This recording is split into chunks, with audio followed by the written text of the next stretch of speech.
My name is Brendan McGurgan. I am the director and co-founder of a company called Simple Scaling. Our vision is to inspire, connect and enable millions of ambitious leaders of small and medium-sized enterprises to scale with purpose. And our own purpose is actually to free leaders from business limiting fears. We might get into some of that today. Absolutely, absolutely. And I want to start with your book. Tell us a bit about that. The book, the title is Simple Scaling, X Fail. So this is 10 proven principles to 10x your business. We published this actually back in March 2022 after spending almost 3 years researching and writing following our own experience, myself and my co-founder Claire, my co-founder of Simple Scaling. I'd certainly spent 13 years as the CEO of a small and medium-sized scale-up. We scaled that business from 15 people in Northern Ireland to a company that expanded across 6 continents. We opened up offices across those 6 continents and had a team of almost 700 people, scaling revenues from 3 million to over 100 million and exporting our products and services to more than 100 countries across the globe. So I thought whenever I was in the bubble of all things scaling that every small to medium-sized enterprise was, of course, doing this. What I found whenever I retired from the business back in 2019, that less than 1% of small to medium-sized enterprises actually achieve scale. And I thought that was really sad that those leaders who harbor a level of ambition, and certainly their team members that harbor a level of ambition, fail to achieve scale. And as I mentioned at the outset, I spent a number of years researching why that was the case, interviewing scaling leaders across the globe, leaders from the likes of companies that your listeners will be familiar with. Gymshark, for example, Skyscanner, an app that we use every day for our travel requirements, and leaning and harvesting our own experience as well to actually define a guide, to create a guide, a roadmap, if you will, for scaling a business. So we defined 10 principles. We enshrined those in our 10 principle ScaleX framework and essentially created a manual for scaling, which I never had, Lisa, whenever I was the CEO of a scaling business. My background's in finance. I came to the CEO position with no previous experience of leading a scaling business. And actually, whenever I came to the role, scaling wasn't a thing back then. Scaling has only come into our business lexicon in the last really 10, 12 years. So it wasn't a thing back then. I didn't have this guide, this roadmap, and I wanted to create it, essentially a handbook for scaling. So that's what we created. And off the back of the success of the book, we created our own 12-month ScaleX Accelerator program, a program to coach leaders of small to medium-sized enterprises in the principles and help them in their ambition to scale. Okay, so I want to get into the framework, but just before we do, what is, from your experience, the number one reason that businesses don't scale? That's a great question. The reason why they don't scale, and I will caveat this based on the fact that I'm assuming at this stage they are a small to medium-sized enterprise. So they're delivering revenues of, let's say, £1 million, maybe, you guys, euros, €1 million, have a team of about 15 people. So they've moved beyond this startup phase. They have proven the product market fit. They have delivered significant value by way of £1 million or €1 million in revenue and an exchange of value. At this stage, the primary reason why companies don't scale is the leader themselves, the leader's psyche. What do we mean by that? Essentially, the company will never scale beyond the psyche, the identity, the mindset of the leader. What we found is actually limited ambition is cited as the single greatest impediment as to why companies, small and medium-sized enterprise, don't achieve scale. And what is ambition? Ambition is a mindset.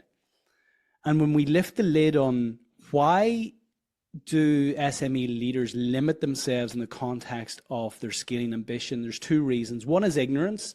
So they don't know how. And this is why we have created the book. We've created the manual. We've created the roadmap, the how-to guide. And the other is actually more sinister.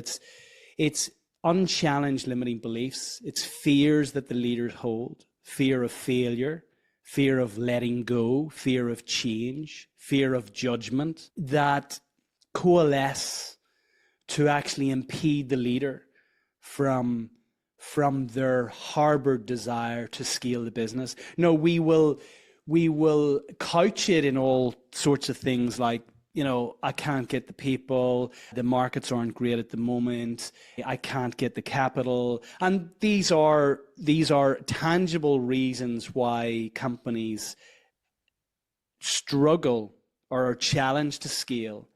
But the primary reason, to go back to your question, is the psyche of the leader. Interesting. Because, if you look at leaders of those businesses, as you described, I would typically describe them as very ambitious, very go-getter, very aim for the sky kind of people. Yeah. So, and this is where it becomes interesting. We have defined 4 stereotypes of small and medium-sized enterprise leaders. So the first one is the graduate. And the graduate is the person who has graduated, let's say, from startup school to scale-up school. So they're right at the start of this journey. Now, what characterizes these leaders is hubris. It's this, we can do anything attitude. We're all in this together. They've got their finger on everything. They know everyone within the business. It's a small team. They know everything that's going on. They have been hustling to get to this point, and they think what got them to here is going to get them to there. So their psyche catches these leaders out on the basis that they feel that actually they don't need to change. They can continue to do what they've done from startup to graduating to the beginning of scaling up. And as we know, scaling isn't a grown-up startup. It's a very, very different entity and requires a different level of leadership. And it requires letting go. It requires change. And these leaders typically have a level of hubris, feel that they're untouchable, look at the success that they've enjoyed to date, probably raised a lot of money, have customers now, bank full of capital, and they think that what they've been doing has been working, so why would they change it? So that's the graduate. Then we have the comfort zone warrior. So this is the small and medium-sized enterprise leader who has achieved a certain level of success. And they have enjoyed a certain level of status and standing now from their peers and maybe in the local community. And they've got a certain standard of living. They don't want to do anything that would potentially disrupt that. So they get stuck in their comfort zone. They do not want to scale because they fear failure. They fear judgment if they do potentially fail. And they harbor this desire to continue to grow, but they don't want to risk what they already have. So they stay stuck. Then we have the shadow leader. The shadow leader is typically second generation leaders. And they're typically male, and they're typically the sons of founding fathers. And they have the title of CEO or managing director, but their founding father is still in the business, and they're operating under the shadow of this founding father. So they have the title, but they're not really empowered to actually scale this business in line with their vision and their desire for where they would like to see this company go. They also feel obligated to fulfill the wishes of the founding leader, and they're fearful of actually messing up. They fear failure more than any of the other leaders, because actually their father has created something here and they feel obligated to actually keep it intact. And then we have the dead man walking. And the dead man walking has essentially created a business for themselves. They have left their previous employment because they wanted a level of freedom. They wanted to earn more money. They wanted more time to enjoy all of the things that is perceived that as benefits from actually running your own business. And they've created this business for themselves that is actually imprisoning them. They have their fingers on every single aspect of the business.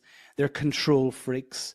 They cannot let go. And their fear really is the letting go. They struggle to delegate. So whilst we say, yeah, but you know, it doesn't seem that these SME leaders lack ambition, and you're right, but actually it's more sinister in relation to the psyche of these leaders, and the psyche is impeding the potential for the business in different ways across these 4 stereotypes. I feel like we could chat to you for days on this subject. This is why we host a 12-month program. Absolutely. I would like people to read your book, so don't give us all 10. But what are the top 3 things to implement in order to be able to scale?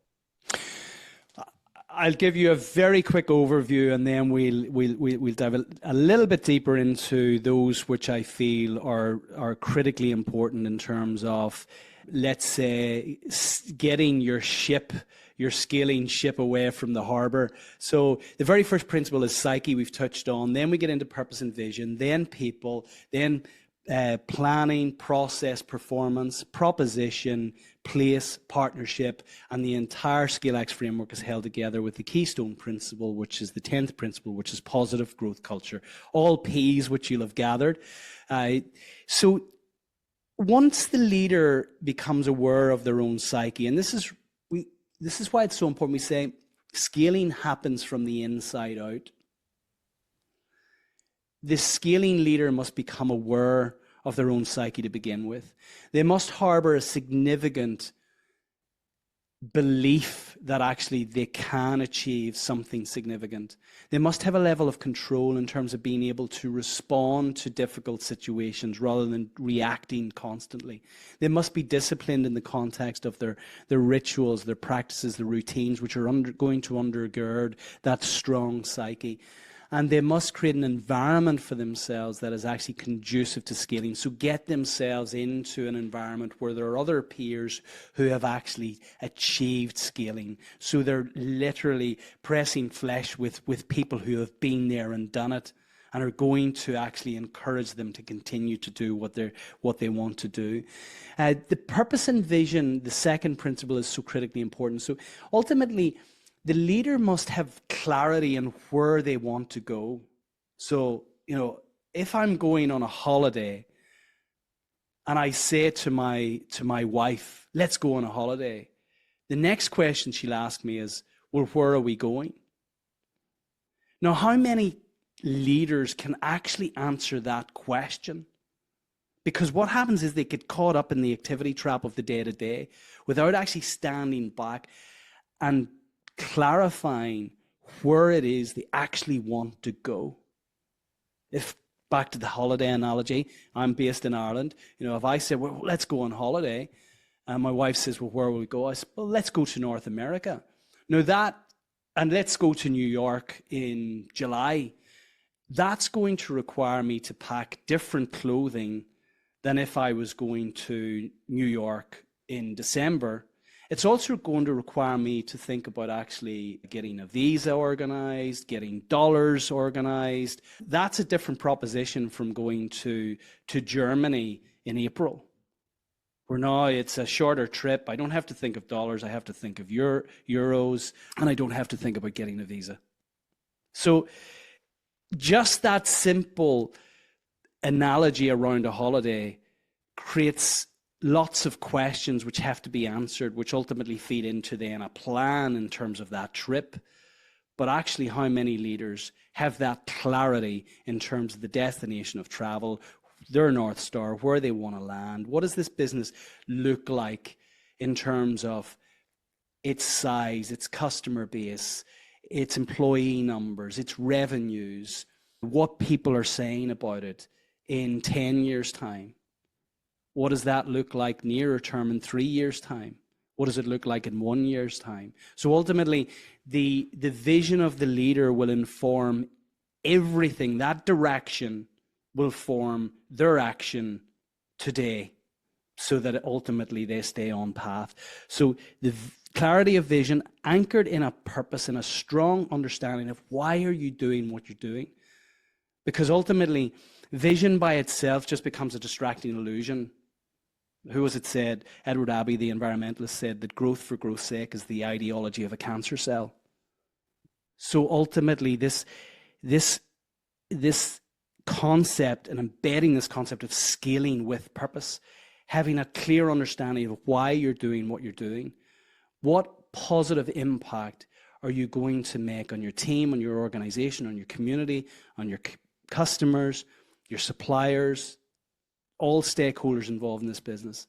Why are you doing what you're doing? If you say, well, just to get rich, well, then that becomes very hollow, and you're unlikely to attract what is the third principle, which is people. Great people want to step in to an organization whose vision and whose goals are greater than their own. Ultimately, great people want to expand themselves, and they can only do that in organizations that have an expansive vision. But they also want clarity of purpose. They want to attach themselves to something that's meaningful, not simply to go into an organization where their work is getting the owner, the founder, the leaders rich. That becomes then just a transactional relationship. And what ultimately, in the context of the third principle, the people principle, what you want to do is not just get people's hands by virtue of paying them for a 9 to 5, 40-hour week on a transactional basis, but you want to get their hearts. And ultimately, when you get their hearts, people will go through a brick wall for you. So the first three principles, which are aligned to what we call our inspire theme, you must first of all be inspired yourself in the context of what you're trying to do and why you're trying to do it. Where are you going? Why are you going there? And when you're inspired, then you'll inspire others to support you in achieving what you're trying to do. Okay, this all makes perfect sense. And I love the framework. And while you're talking, it's bringing up a ton of questions, which I know we don't have time for. I want to throw the proverbial spanner in the works, which is, how does all of this look in the world of AI, and as fast as things are changing, how does that impact this framework? So if we take the fifth principle is about processes. So ultimately, processes and systems will set you free. So I go back to a wonderful quote from Michael Gerber, who wrote the incredible book, the wonderful book, E-Myth, who said that if you have a business and that business is dependent on you, then you don't have a business, you have a job, and it's the worst job in the world because you're actually working for a lunatic. So just let that digest for a moment. Ultimately, what AI will allow us to do is to create processes and systems. I use AI myself for researching, for example, the podcast guests that have come on to ScaleX Insider, which I host. It's a wonderful tool to do that. What AI will actually allow us to do is systematize mundane tasks, which will actually free up the potential, the creative potential within our people to help us scale. So the greatest waste in any business, people who are listening to this will be likely familiar with the concept of lean, which is about removing waste within the business. The greatest waste within any business is the waste of unlocked potential within our people. The latest Gallup poll suggests that more than 70% of people are actually disengaged from what they're doing. So if you think of the waste of potential that that lies within those disengaged people because they're not doing work that inspires them. They're probably doing mundane tasks that can be served by artificial intelligence. And that will free these people to actually lean into their unique ability to ultimately serve and support the leader's vision for this business. A lot of what you talk about is about freedom. You talk about freedom in terms of the entrepreneur from their own mistaken beliefs. You talk about freedom from work that can be done more efficiently. How have you experienced this in your own life? Well, ultimately, I've arrived at a point, and I've been very fortunate to do this, given the success of the previous business, to not have to do what I'm currently doing. So everything that I'm doing, I've been free to do it. I've reached a point where I have freedom of time, freedom of money, freedom of purpose, freedom of relationships. So Simple Scaling, a company that we created, Claire and I, back in 2020, is us living out our dream to bring our experience of scaling to the other 99% of small and medium-sized enterprises who are not achieving scale, not achieving scaling. We literally started with a blank sheet. I used the little Ikigai framework. You know, what are you good at? What does the world need? What are you passionate about? And what can you get paid for? And at the intersection of those four questions, you arrive at your own purpose, your own meaning in life. And ultimately, we created an organization that gives us incredible meaning. We have built a team around us, people that I love working with on a day-to-day basis. I don't have to work with them. I choose to work with them, and they're brilliant people. We get to choose who comes into our ScaleX Accelerator program. Again, I don't have to spend time with these people. I choose to spend time with these people, and they are incredible. You will not get better people than the leaders of small and medium-sized enterprises. They are vulnerable, they're authentic, they are ambitious, they have fears, they're humble, they're learned, they're just incredibly energizing to be around. We get to spend every day with those kind of people, and ultimately we get to share in the value of their success. So the Simple Scaling in its current guise is ticking every box for me. Again, I had never hosted a podcast before, never thought that I would ever host a podcast. We're now almost 150 episodes in. I've interviewed some of the brightest and best brains on the planet in all things scaling. It's given me the opportunity to do that. Never thought I would write a book. We wrote a book. So, you know, the business is giving me as an entrepreneur an opportunity to live out my dream in service of others.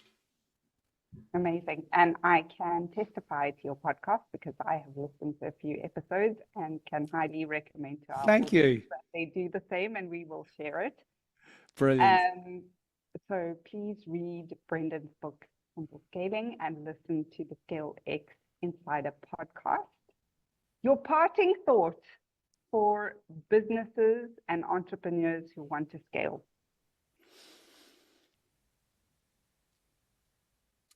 Examine why you want to scale. Really dig deep in that why.